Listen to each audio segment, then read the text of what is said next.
Father, I ask you to forgive me for my lack of patience and for being self-centered and always thinking about myself and what I want and wanting to be comfortable all the time instead of trying to be a help to other people.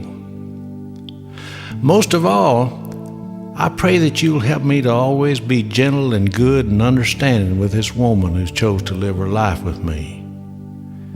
She loves me with all her heart, with a love that's innocent and trusting and unselfish. You've had your hand on our lives since the day we met. We'd both been hurt a lot, and neither one of us was ready to open our hearts again. But there was something wonderful about that moment. Almost like the world had conspired to place an emphasis on our meeting when we came together that day. I realized immediately how much she was. There was this bright, burning knowing in her eyes that cut right through her shyness, and it was weird how we trusted each other right from the start.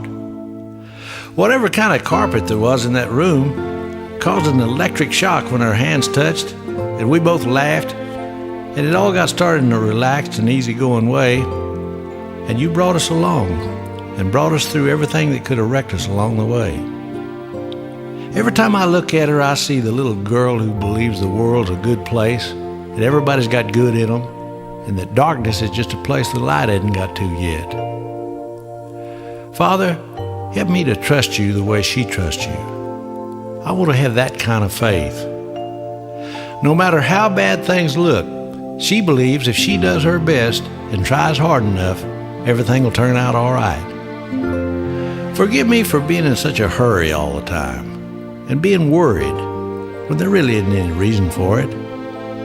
I think sometimes I look for the worst in people, trying to find something wrong with them so I can feel better about me. She's always looking for the good in people, and the funny thing is, she always seems to find it. Help me to be as gentle and thoughtful and kind as she is, and to not always be making everything about me, to not always be trying to get everything the way I want it all the time. She's the one that's taught me about kindness, and when I do remember to give a little bit of it back to her, when I remember to be thoughtful, she's so grateful that tears come to her eyes, and she touches my face with her hand, and I've never seen love like that. I'll never understand why she loves me the way she does. Of all the gifts you've given me, that's the greatest gift of all. Help me to comfort her when she's troubled, and to somehow make her realize how beautiful and wonderful she really is. I don't deserve her, but Lord, how I love her.